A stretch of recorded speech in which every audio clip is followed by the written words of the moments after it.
Rants at the Movies, a podcast where we rant about films that may have traumatised you as a child.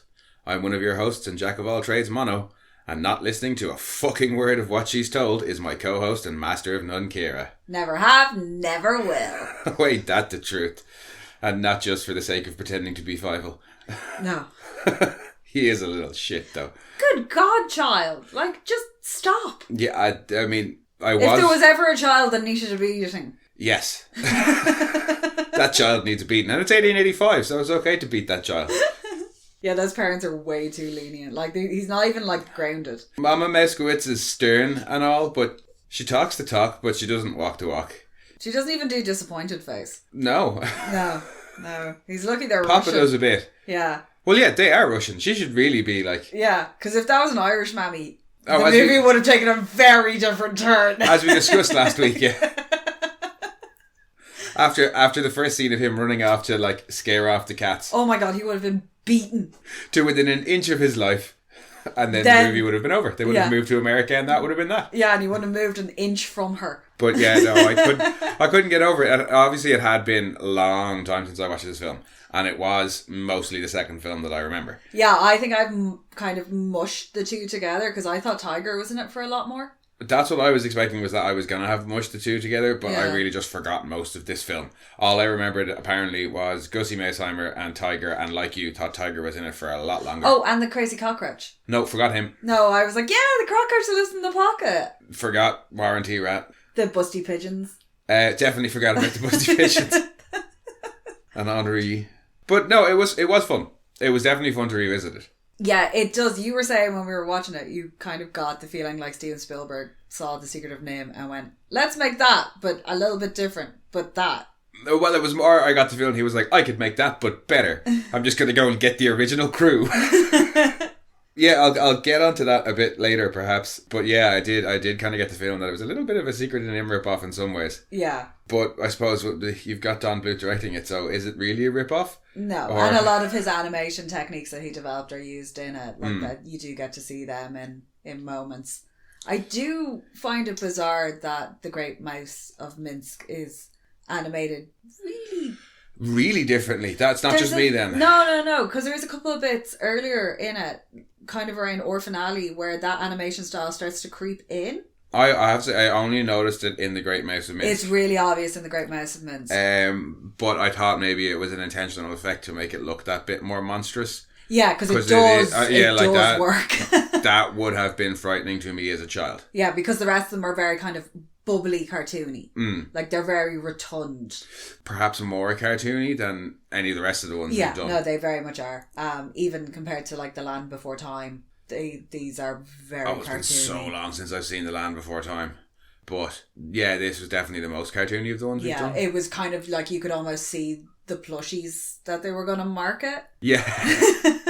Yeah, and the plushies did very much have that, like, the overstuffed quality to them. Because I remember, I think my cousin had a Fievel one. Yeah. And yeah, like the big balloony pants and the red kind of Cossack. Yeah, and top. you could see this getting turned into a Saturday morning. In fact, I think there was a Wild West Saturday morning cartoon. Yeah, after the second one. After the second one, I do remember that. Whereas Anastasia was that bit more Disney. Yeah. Even it still wasn't as cartoony as this. No, and Bartok did get his own thing after that as well. I think he got his own film rather than he got a movie. But again, he was cartoony, but not in this overly bubbly. We spoke about that in the Anastasia record, that Bartok and Ratsputin were kind of separate and more cartoony than everything else around them, and it worked within that film. Yeah, especially. And it works in this as well. Otherwise, they would have been, especially with Rasputin's body horror that was going on, making it that kind of Wile E. Coyote style, like, made it funny and not terrifying. Yeah, and there's nothing except for the risk of getting eaten by cats, and nobody actually gets eaten by cats in this. The peril is supposed to be more just the environment. Yeah, but it's not anything like heads falling inside rib cages or anything like that. No, it doesn't quite go that mental. It's just you might get eaten by a cat. Yeah. But shall we go for a summary before we dive into any more specifics? Yes.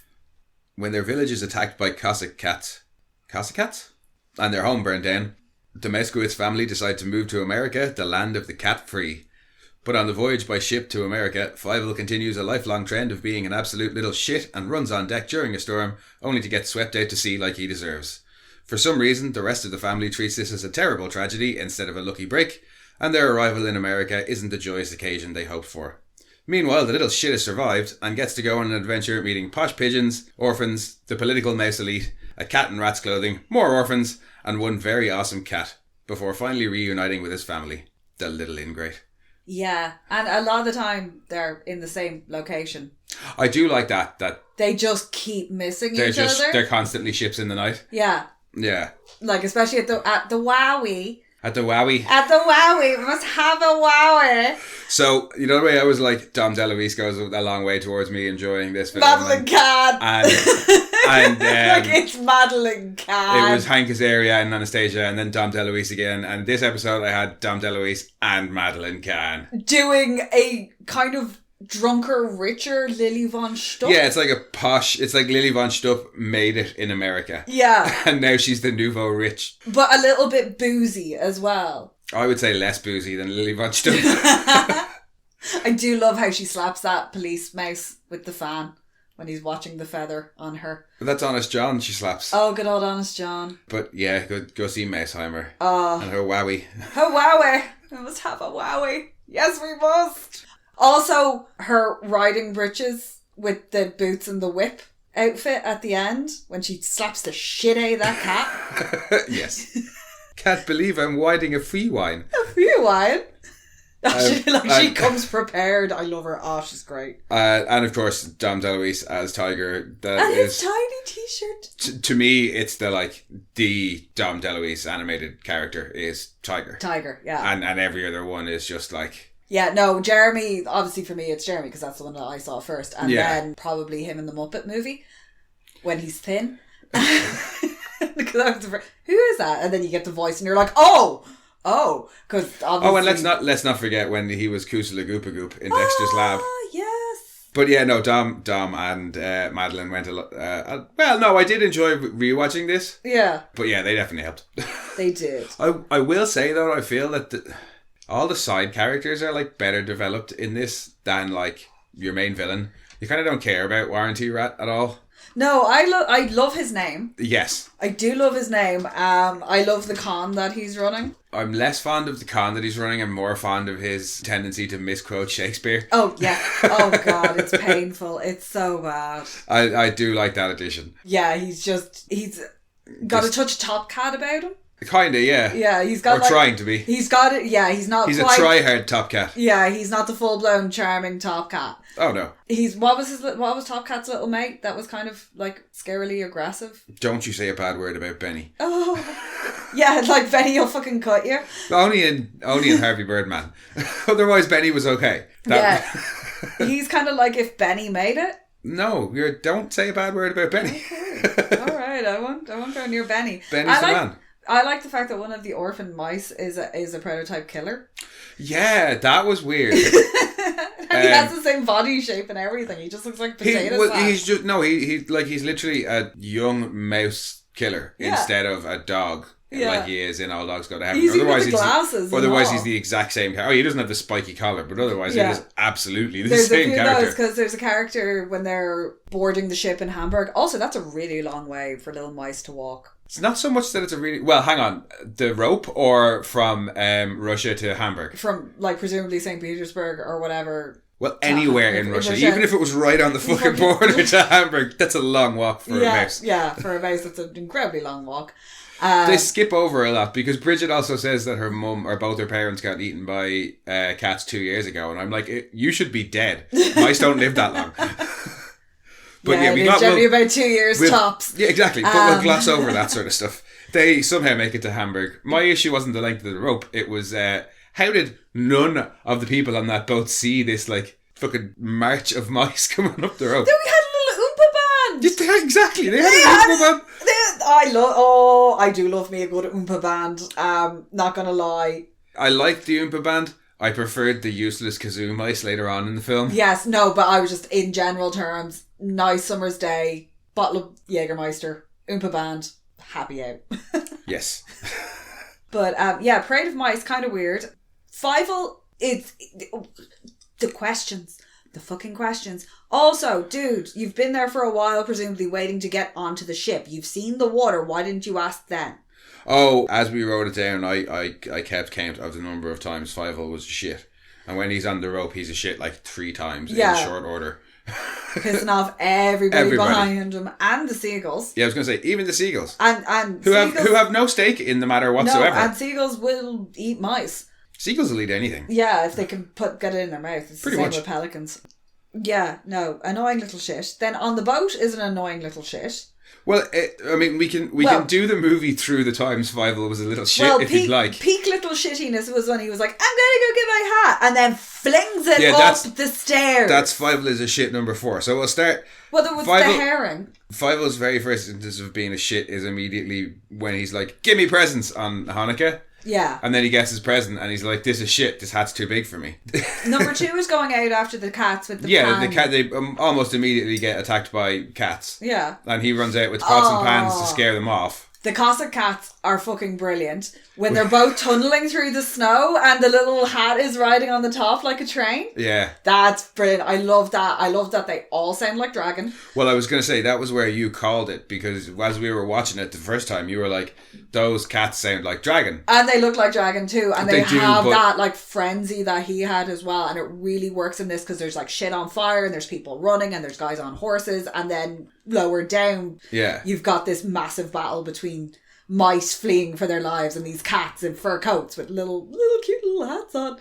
Who are the hats were a particular bonus for me. I did like the hats.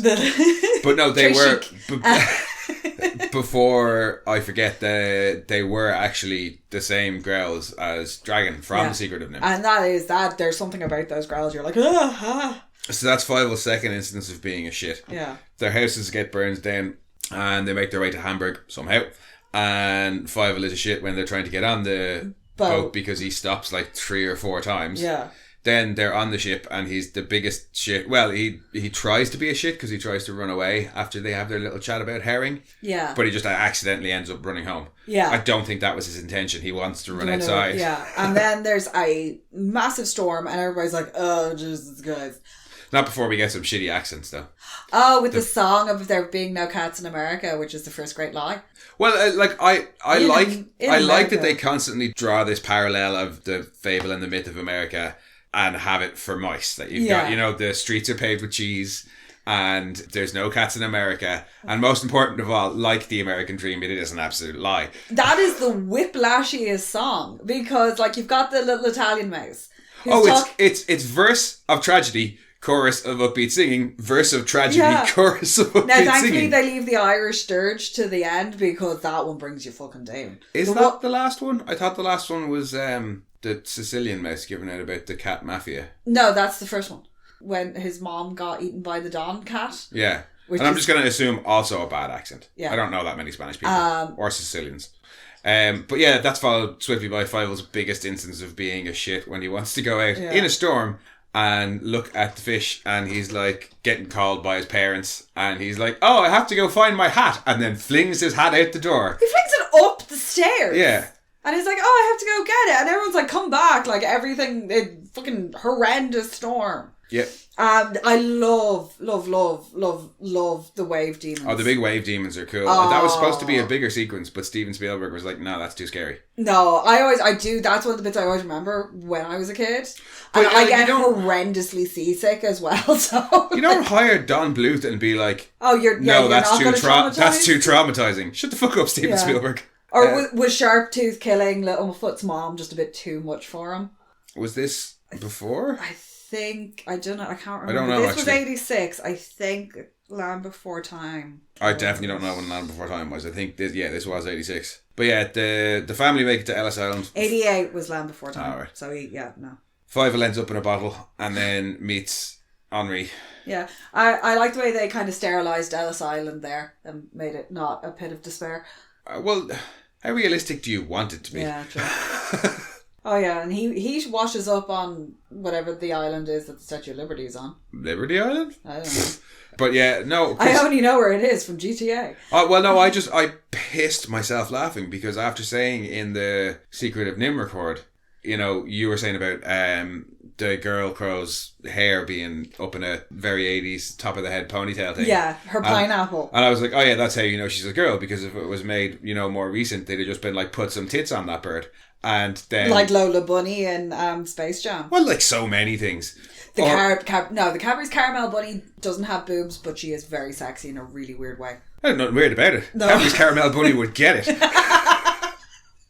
But yeah, no, they tend to like give them boobs. There's no other way of saying it. But like, lo and behold, they slapped some tits on these female pigeons that are Henri's chorus. No, they're not. Himself is very like, and they're pigeons. It's not. They're supposed all to that be. bad. I think as well because they're French. They're a bit fancier than your average pigeon, and you can get a breed called a fantail that does kind of have that shape. Yeah. With the big chest, with the head quite far back. But I love his little dapper top hat and the little cups on his feet that make them look like spats. Yeah, no, he's just so dapper. Yeah, no, he just needs a cane. For the amount of like, I want to see an Henri versus the God Pigeon. Well, God Pigeon's got backup. Whereas Henri's just got backup singers. Distraction. True. You think them other three pigeons ain't that smart? That sentence made no sense. It's okay. But yeah, Fievel manages to not be a shit for a while. Well, he manages to make it through a bath. Yeah, and he sings a song with Henri, and then we get the intro to Warren the Rat, and then Fievel meets him, and then we see Tanya for like one of her only 2 bits in this film, because I thought she had way more in this film. No, and that's the second film. That's when you realise when it cuts to the family and they're all sad and she's still got hope. And then it pans down, it goes down the lift, and they come in the door. When he's getting sold into labour. Yeah, he's basically just been child snatched. It doesn't take him long to get out of being child snatched. No, he just goes straight out the window. Yeah. And then But like they're in the same building. It's really like he's so close to them. And there's so many times where they literally just miss each other. Yeah, that's the first of them, I think. Yeah. But yeah, he pretty much breaks out straight away and is a shit then, because he meets Tony and Tony breaks out with him and is like, stick with me, I'm from here. I can, help you find your family. Tony was like a teenager. He is. He's supposed to be that good bit older than Fievel. Yeah, because he is like, he's only a kid, like, and he can't hack it. Like, Tony's a good guy. Yeah, he's supposed to be kind of that Artful Dodger vein. Like, the kid's really small, I need to look out for him. But yeah, Fievel immediately runs off on him. Yeah. And Tony, fair fucks to Tony. Tony goes looking for him. Yeah. Tony's a good guy. Tony's like probably one of the best people he meets in this. Tony and Tiger. Yeah, like with Tony Tony gets distracted by Bernadette, and then she's actually more instrumental than Tony. I was going to say, apart from Warren, everybody wants to help Fievel. Yeah. Like Tony does, Bridget does, Honest John does, he just doesn't know how yet. Yeah. Gussie does, and Henri does, Tiger does. And he runs away from all of them. Yeah, basically. Yeah, because he's not a shit for a while, because once Bridget shows up, Bridget seems to be able to keep him in check. That's because she's probably got him by the scruff and is just dragging him around the place. She grew up with younger siblings. Yeah. And just has a way where you just get a fucking iron grip on them and you don't let them leave. Yeah, he's not a shit for a while because, as I say, Bridget's keeping him in check, like at the rally and stuff. Well, they take him to see Honest John. Yeah. At the wake. Oh, the wake is hilarious. Oh, I love the little feet up in the air. I liked what I assume was poaching, because every time it misses the glass and hits the floor, I like... it melts the floor. That can only be poaching. Jesus. Yeah. Proper stuff make you go blind for 3 days. My granddad used to have a bottle of it, but it was an old Lucozade bottle. All you had to do was open it and get a whiff of the fumes. Bloody hell. But not the poaching podcast. No, but we're going to assume Irish wake, that's poaching. It's melting holes in the floor. Yeah, it's poaching. Fair play to Honest John if that was the third wake he'd been at today and he was still upright. Yeah. Getting his ghost voters. The ghost voting thing is so shady. I think that was another dig at Irish politics. Oh, well, no, that there was an Honest John who was an alderman around the time and was like dodgy as fuck. Like, that character in Gangs of New York. I think he's supposed to be, is it the mayor in Gangs of New York, or there's some politician. One of the councilmen who's trying to do it, I think possibly even based on the same character, or certainly the same person. Well, they've set around the same time in the similar part of New York, so it wouldn't be You wouldn't get too many of these insane characters. I don't know. Well, that would be that similar. Yeah. Yeah, after the rally, you get... The wowie. The wowie. The wowie. The mice go off and do some A-team shit. Fievel runs off on Tony because I think he thinks he hears his dad's violin or He something. hears a violin and he goes and he ends That up happens a couple of times. He falls into a gramophone, which is hilarious. That's way earlier. When he runs off this time. No, but when he falls in that gramophone and she like fucks the shoe at it. It's a shoe. A corset, and you've got to then go out into the street and pick that shit up because corsets are expensive. And then a plant pot. Yeah, but she throws something ridiculous at it first. It's not a shoe; it's something else that's like. Oh, I can't remember. Yeah. That's a good bit earlier because this time where he runs off is where he falls down into the sewers and ends up. They're finding out about Warren. And we finally, 50 minutes into the film, meet Tiger. Yeah, I really thought Tiger was a bigger thing in this. Can you understand why they made him a bigger thing in the second film? Yeah, no, he is great fun. As the proud owners of a big orange idiot, he is very much a big orange idiot of a cat who just happened to have the brain cell that day. Yeah, well, and only at certain parts of the day. Yeah. I like how he's at various times between like 2 and 6 times the size of the other cats. In fairness, he often is between 2 and 6 times bigger than the other cats that we have. True. Because when he wants to be big, he's very big. They have a song. I'm a bit meh about the song, but I did particularly like when Fievel says something that upsets Tiger and he turns around and puts his, like in a huff and turns his back to him. And the very end of his tail is flicking and it's such a cat thing. Yeah. That is such a cat thing. I just love his tiny, tiny sweater and I've been trying to find one to put on our big orange cap. Yeah. With the M on it. I don't know why they all have an M on them, but they do. Also, one or two of them look like they should have been wearing bowler hats in my mind. And been like some sort of burly cat gang from, We watched this film twice in the last week and I swear to God, are none of them wearing bowler hats? No. Really? I don't think so. Really? I don't think they are. They should be if they're not. I mean, we just watched it. Short-term memory loss, people. Hey. Right.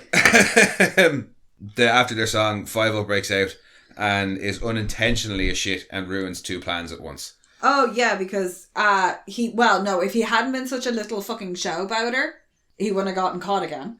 This is true. Because he had to go back and get the hat and be all like, He got caught because Steven Spielberg had to get the indie reference in. Yeah. Oh, some of them are wearing bowler hats. That's okay. Right, I'm not going insane. Thank God. Oh, thank fuck for that. Oh, they're tiny. Not our own little stoner Mandela effect going on there for a second. One's wearing a fedora. One's got a rather snazzy fringe. God, look, it's not the boys recording. We're not talking about Ashley's clothes. Okay. Also, apparently I missed the Hulk Hogan looking fucker in the back. Oh, hell yeah. Is that just Tiger with a mustache and a stripy tail and extra muscles? No, that's the one that looks like Tiger down there, the grey one that's basically just Tiger with grey. Yeah, there's small grey Tiger. There's another one that's like bigger again, but he literally looks like Hulk Hogan if Hulk Hogan was a cat. I will say the cats in this film, not a very useful. Just not a very good or particularly present, set of bad guys for the film. Really. Like one goes careening through the fruit market when she's having the whole "we can say cat if we want to" moment. Yeah. When they meet Bernadette. And that's the first cat they get attacked by. There's no cats on that ship, and there really should be. Oh god, yeah, especially with that number of mice. Yeah, no, but any good ship has a cat, like just for rodents. Gussie says there's like a throwaway line from Gussie about how they pay warranty rat for protection from the cats. Yeah. And it's not effective. And otherwise we just see that one cat and then hear about cats being a nuisance. And then we see them all playing poker when Tiger's introduced 50 minutes in. And it's like, oh, there are a bunch of cats. Yeah. They're not a very good bad guy. No, compared to the Cossack cats, which are like... Yeah. Oh, well, no, I mean more like narratively speaking. You know what I mean? Like... Yeah, they're not really a present threat, are they? Like Rasputin only meets Anastasia at the very start and the very end of the film, but he's still a threatening presence to her throughout the film. You know what I mean? Yeah, there's whereas in this, it's like ghoulies. It's not even clear who the bad guy is. Like, because until Warren shows back up, you think that Warren Rat is just the guy who tried to sell Fievel into child labour at the start. Yeah, and then all of a sudden he's running a protection racket because Gussie says so, and then all of a sudden he's the boss of all these cats. And it's just a bit disjointed. Yeah, it's kind of reaching a little bit. And it's like they need a premise. Yeah, the cats aren't enough of a threat. Yeah, and then at the end, when they're also shooting Fievel like ruins, a shitload of cats living in that mill that they're all in. Well, that's it. Yeah, because when Fievel ruins both plans at the end, obviously it's full of mice. All those cats are standing outside, and Warren's all of a sudden being like, pay me and I'll hold back these cats. And it's like, so that is what you're doing. All right. You are running a protection racket. Yeah, it's just not a great bad guy. No, like I they think it's focus too because much on the adventure aspect of it. You never see him being like paid off or collections or anything like that. Like even if they just had one bit of him showing up, like say to the rally. Yeah. And being like, this is why you pay me protection. And like if there'd been a moment there, and then they come up with the plan where you've gotten some sort of solidification of him as a bad guy, as opposed to just or if he was just a temporary bad guy like last week, where you only get the what's his name, Jenner, is only really a bad guy for that kind of bit of portion of the film to just provide a little extra bit of drama, and distraction to allow for her to have her moment. I just he a bit perhaps underdeveloped. Yeah, on that side. It was kind of like, oh shit, we need to have some sort of way, because even then when they get rid of the cats, they still don't find him. Yeah, because that was the other thing. It was like it doesn't end there. There's still like another bit. Yeah, he goes missing again. Like it's like, oh, okay. The cats are that gone. Time's not his fault. He was unconscious and didn't get washed away. But just again from a kind of narrative, like looking at it as a viewer, it's like I was expecting this to be he finds the family now and wrap up, and it's like there's 10 minutes where he gets lost again, and then they find him. So that was a bit weird as well. So all that happened then was that they'd found more people who were looking for him. I do actually quite like it when they're asking him if he's looking for Fievel Mousequits, when they are asking Tony. And Tiger's just peeking in the grate in that very cat-like way of just sticking the nose in. Yeah. And then like the two little toes stuck through as well. Just like, can I get in? And none of them question the fact that there's a big orange cat there. They're just like, oh, okay. Yeah, they don't even seem to acknowledge him there. No. And then the next time we see him, he's got a whole other mice riding on his back. Yeah. In a sidebar, when they're doing the little layout of the plan, the little clockwork cats, the 3 little cat toys. Yes. That's also where we get the useless kazoo mice. I do love the useless kazoo mice. They just run around playing the kazoo. Yeah. 2 of them running and one of them just hanging on for dear life and blowing. But Tiger helps them, and then they find Fievel after they've gotten rid of all the cats, and the film ends with a pigeon flight. Yeah. But Fievel's a shit like a good 8 or 9 times throughout that film. Yeah. No, honestly, if that story had involved an Irish mammy and it had made it to that end, she would just be standing there vibrating, because she wouldn't know whether or not to hug you or fucking slap the shit out of you. Well, both would happen. It's just which happens first. Yeah, no, but she would literally just stand there vibrating until whichever emotion took over. But it wouldn't have gotten that far. No. Because after the first time when he ran out with the classic cats, she would have had him strapped to her back on the walk to Hamburg. Oh, yeah. And then, you can't be trusted now, you're going to be tied to me. Yeah. By the apron strings. Yeah. But, so that was a summary of An American Tale through the lens of Fievel being a shit. He's such a little bastard. I couldn't get over it. It's just It's that horrible moment when you watch The Little Mermaid and suddenly agree with Triton. You're 16. Shut the fuck up. You don't can't know get anything. married. I mean, it's not too bad. Like, the worst is when he gets himself lost by flinging the hat up out of the ship. Yeah, you're just watching him doing that and you're going, no. From then on, no. He's mostly just running around trying to find his family. But running away from people who are helping him, yes. But just, particularly at the start of the film, it was like, good God, child, stop it.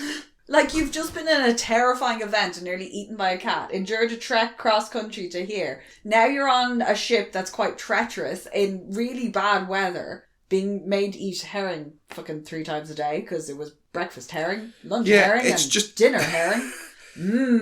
It's like he doesn't experience fear until well after the point that he should, and then it's all at once. He's like running into these dangerous situations, like, hey, this is great fun, this is hilarious, and then when it all goes wrong, it's just absolute over the top terror.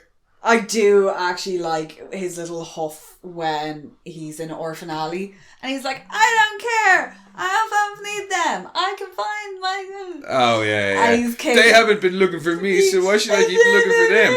But if you hadn't run off in the first place, you little shit. Yeah, and maybe stay in one location long enough for somebody to fucking find you. Yep. If in doubt and you're lost in the forest, stay where you are. Yeah, well, generally speaking, unless you're in immediate danger and Stay you where are you lost, are. stay where you are.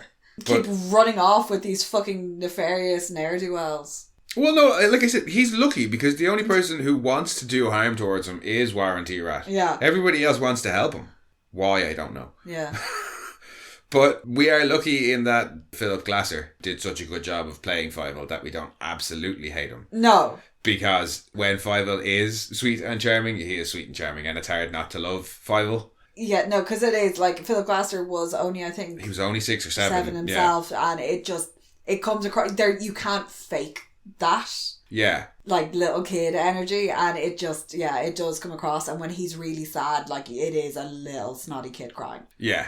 Like, and that's, I think, why I like the tantrum so much as well, because that really does, like... 5-year-olds throwing tantrums. Oh yeah, but it equally... Like, it really comes across there. Equally the joy and the fear as well. Yeah, but there are certain things that you just can't fake. Yeah. Like the way, and have the way his voice cracks and stuff like that. Similarly, Papa Meskowitz, Nehemiah Persoff. I love his voice. It just... I love his voice. Again, everything about him, it's just big, cuddly father figure. Yeah. You know, he portrays this real warm, caring. He should be, but he's never angry with Fievel. No. It's always just concern. Again, it's just love and warmth and it's family and it's so nice. Yeah, and I think the two of them in particular, it goes a long way to the heart of this film. Yeah. It's giving the film the heart that it has, like. Yeah, because you've got Tilly, who's not really that involved. She is more the sister. Tanya. Yeah, but they changed her name to Tilly. Do they? Yeah. All right. They said maybe they changed my name to Tilly. Maybe they changed Fievel's name to Philly. Oh, and then that's why they go back to ask Tony if that's... I missed that line. You know the bit when they're entering an Ellis Island and the guy's like, my name is whatever it is in Russian. He goes, oh, welcome. Oh, the real Smith. lazy one. Yeah, you're right. He's like, Dobber or whatever, and your man's like Schmidt, and it's like that's not how they did it. Yeah, but that's it. They changed her. They changed my name to Tilly. Yeah, that's how they do it. Tanya becomes Tilly. Tanya's not hard to pronounce. I said maybe they changed Fievel's name to Philly. Yeah. So that's when they go back and ask Tony and Bernadette if they're looking for a Philly, and he's like, yeah Philly Moskowitz, because he's from New York. He's good too. I do. I'm very fond of Tony. Pat Music. Tony McTony. I know he's not Tony McTony. No. Less fond of Bridget. Bad accent Bridget. Oh, it's now in defense of bad accents from that time period, none shall top Thingy in Gangs of New York. Oh, Jesus. Cameron Diaz. Yeah. Yeah, that's atrocious. Yeah. This is pretty bad too. It is. This is pretty bad too. But no, it is. I think the characters and a lot of how the actors portray them are what makes this film so fun. I just love Christopher Plummer's French accent and the way he's like, oh, you've lost your papa. Well, yeah, but again, that's so how it's sweet and lovely, and there's something about the way he does it that just is like, oh, you're so nice. But that's another character thing, because negatively, I did feel, particularly the first time we watched it, whether I just wasn't in the mood to watch it, because I did enjoy it more the second time. And as we're discussing it now, I'm talking more positively about it than I expected to. But I was a bit bored with it the first watch. The second watch, I did start to enjoy the characters more, but I was seeing this as kind of a, story-wise, a bit of a just less engaging Secret of Nim. Yeah, no, I told you Secret of Nim. You'd love the Secret of Nim. I think I hands down think it's his best work. I think it's actually probably the best of the four we've covered. Yeah, no, I think no. Honestly, of his whole body of work, I think Secret of Nim is the best one. This, I think, there you can kind of see where Steven Spielberg was. It's more Hollywood. To get him this is definitely back. More Hollywood. But yeah, I think the story is not as strong.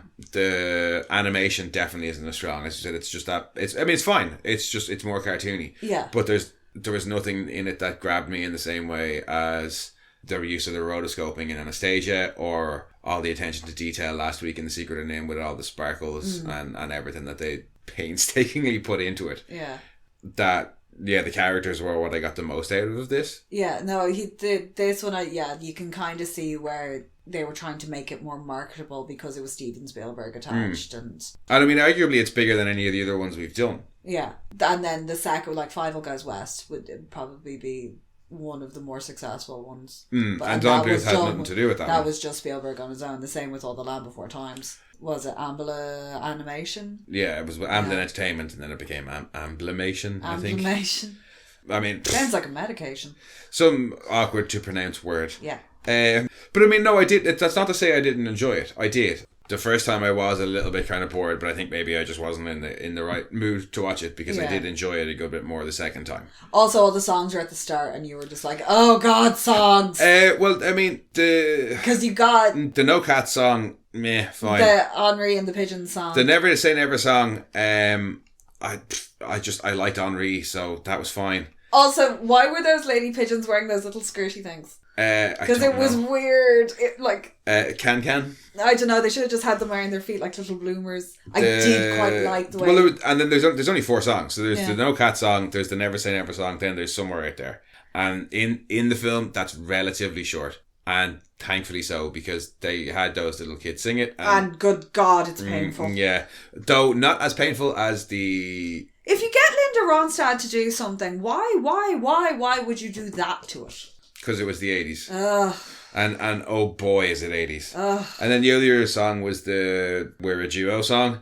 Yeah. Not really great either. No. Anastasia's had the best songs of the well, 3. there's only one in The Secret of Nim. Well, of the other 3. Yeah. So yeah, there was only 4 songs. It wasn't too bad. You do no, but there is the 2 of them are quite close to each other, and you were just a bit like, ugh, songs. Yeah. There's songs in the Fievel Goes West. I don't remember. I just remember the insane spider. Oh, Spider's fucking great. The spider and Caterwall and his gang. Yeah. And the dog, who's the sheriff, and Tiger wanting to be a dog. Well, it's Tiger wanting to be mean, isn't it? Yeah. He's got to get mean. You got to get crazy. But that's all not this film. No. That's all I remember so, about that. How about you? Things you liked or didn't like? Yeah, I found it, same thing. I kind of wish it had ended at the Mouse of Minsk. Yeah. That it wrapped up there, and there'd been maybe some other stuff prior to that. Yeah, it still had the same that runtime. felt like it should have been the end. Yeah, that did feel like a natural end. I was like, Jesus, it's Return of the King. Just be over already. I'm as tired of endings as I am of hearing that reference. Yeah. But it never ends. I know. Yeah, I just felt like that was a bit kind of they needed to pad, and they'd maybe cut stuff earlier and didn't really know what to do with it. That time they should have spent developing the cats and Warren. Yeah, that's that side of things, and had it, because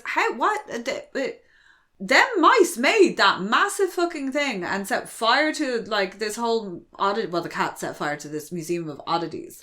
Yeah. And not one human that was there to put out that fire went, hey, look at that weird thing. Does it not run off the pier as well? It does run off the pier, but it was floating because it was filled with gas. Oh, yeah. Again, that's the sort of stuff I'll happily gloss over. How did also, they only ran off 8 cats. Well, yeah. It's well done, you've cleared all the cats from this vicinity. Yeah, they're all standing on the pier singing a reprise of There Are No Cats in America, but There Are No Cats in this very specific part of America. We've cleared one cat colony from this block. I mean, I assume somewhere between the first and the second film they realise. There's a lot more cats than we thought. Yeah. But yeah, no, I did. More popular than dogs as a household pet. I still think, the characters are what carries this film. Oh yeah, no, they really do, because you don't even get a good look, except for the Statue of Liberty, which I kind of feel like they were it's set in 1885, they were building it, we kind of need to put it in there. Yeah. And also, because it's not a super Americana film. No. Whereas when Fievel Goes West is, it's a bit because more, yeah. it's a Wild West. This, you don't even really, you have Orphan Alley and you have a gazebo in a park, but you never see New York as New York. Yeah, he's not running except across for when Brooklyn he's on Bridge the or anything pigeon. like that. Yeah. Well, I don't think that had been built yet either. So having them kind of do the flyby of the Statue of Liberty at the end was a bit about like, hey, remember, we're in America. Because there isn't any little like Rockefeller dancing mice or anything like that. Like they really didn't. Nothing like the Paris song in Anastasia. Yeah. Yeah, I know what you mean. That not being there doesn't particularly bother me. No, I think the story, the narrative beats were a little bit too similar to The Secretive Name for me. I was like, hey, this is kind of following the same beats. I just spent most of my time being like, why are you doing that? Stop that. Stop. Why are you running over there? And the songs aren't as good as Anastasia's songs. No. So, not that I didn't enjoy this, but I went into this month of animation thinking this would be the one that I would enjoy the most. No. And it's actually the one I've enjoyed the least. I still enjoyed it, but compared to the other three... Yeah, no, and this one as well, I think because everybody kind of does remember bits of this one, because it was always on TV at Christmas. Now that said, from a kid's point of view... Oh, it's great fun. All the negative stuff that we're saying does not matter. Yeah. At all. Like, kids will probably still get just as much entertainment out of this as I did when I was a kid. Very much like all the Don Bluth movies, it moves. There's no hanging about in it. It is snappy. It's from each sequence into another one. So, like, from a kid's point of view, you're not going to get bored. You're not going to get bored because it's always into a new thing and a new character and a new environment, and then you get the throwbacks. Then when you get to see the insane cockroach at Campton, doing his weird Campton thing when he's learning how to Campton yen, and why is he electric? I don't know. That was the electric cockroach was kind of weird. Well, he's a cockroach. That's what he calls him. Yes. Your favourite pronunciation. Yes, I'm pretty sure this might have been where that I just emerged from. Probably, yeah. It's a cockroach. But I would still recommend it. Like, I feel like I was being very negative there. I would still definitely recommend it. Oh, yeah, no, it is like it's a great kids film. Yeah. But that kid is a shit. Just be prepared if you're watching it now. You're gonna have to restrain yourself. Yeah, no, just if you're watching it, yeah, and if you're watching it with your kids, be like, see that? If you do that, I will beat you. But yeah, I think that about wraps it up. Unless there's anything else you've got. No, not really. So for both An American Tale and the Don Bluth Birthday Month. Yes. Did you enjoy yourself? I did. I did. I even did too. I have a whole list of other ones now that I want you to watch that are like Atlantis the Lost Empire and like Treasure Planet, which were kind of floppy. They didn't do too good, but are culty favourites. So what, next March is going to be like Disney flop month or something? Yeah, basically. But the first 10 minutes of Atlantis the Lost Empire are basically the start of Stargate. Yes, I know. You have made me watch it. I love that film. It's a great film. But no, I did. I enjoyed it, all four of the films we watched. Yeah, no, I just like the fact that for some of them, they're movies I loved that I hadn't seen in a long time that I still am really fond of. Like The Secretive Name, I actually hadn't watched in a couple of years. Yeah, well, I hadn't seen that, and I hadn't seen Anastasia. And they were the two I probably enjoyed the most. I had seen this, and I had seen All Dogs Go to Heaven. And while I did enjoy them both, I think they weren't ones that I had watched over and over and over again, so the nostalgia factor wasn't strong enough for me. Yeah, no, I think All Dogs Go to Heaven was the one I've definitely seen the least. I think I'd seen Anastasia once, and I think I'd seen All Dogs Go to Heaven once. I think I'd actually, looking back at it now, I think I had actually seen it more than I would have seen this. Yeah. Whereas I have... Just going off how little I remembered of this. No, do you know what? This was always on UTV on like Stevens's Day morning. And now on the UTV. And now on YouTube. Yeah, and like it was always on, and we would have been up at my nanny's. So like that was up early, it was on, and it was just one of those ones that, because it was either that or I was a very bizarre child.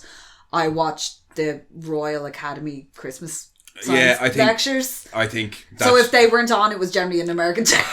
I think Fievel Goes West was in strong rotation on like Channel 4 when I was a kid or whatever. Yeah. So that's probably where I caught that all the time. Yeah. We're going to have to do Fievel Goes West at some point. Yeah, no, After the amount that we've talked about it today. I just remember the spider being insane. And I can't get the image of the spider out of my head. And then I'm probably going to have to go and watch Blazing Saddles to see where all the other references are. I'd say we'd probably catch them straight away, to be honest with you. But no, I did very much enjoy the month. I hope you all did too. Thank you for listening and joining. And thank you, Don Bluth. Not that he's listening, but thank you, Don Bluth, for all your awesome animated films. and for all the money that you gave to Ireland, and for that piss take of Charles Haughey. Yes, thank you very much for that. Enjoyed that one immensely. Very entertaining. And we will be back in a couple of weeks with episode 50. Woohoo! Yay! We made it to 50 on one of our podcasts. Well, we haven't yet, but we will. Yeah. We're going to take a break and build a Lego. Well, that's not why we're taking a break, but that's what we're going to do when we take the break. Yeah. And we'll come back with our 50th episode. We know what we're going to do, but we're going to pretend like we don't. We're just not going to say. Yeah. Well, I'd probably forget, but anyway. You probably have already forgotten. Yeah. But yes, no, we will be back in 2 to 3 weeks at the most, I'd say, with episode 50. And in the meantime, if you want, you can head back and check out some of our previous episodes. You can head over and check out our other podcast, Mono Rants The Boys, where we cover everything to do with Amazon's superhero TV show, The Boys. Or you can come and find us on Twitter at RantsMono, on Instagram at monorants_the_boys, or you can send your own rants to monorantspodcast@gmail.com. And we'll see you all soon. Bye-bye. Bye-bye. We are Science Fiction Remnant. This is the Funny Science Fiction Podcast. We are the Caribbean Science Fiction Network. We are Monorants. We are One Accord Level 2 Podcast. This is Jesse from Sudden But Inevitable and Open Pike Night. This is Sci-Fi.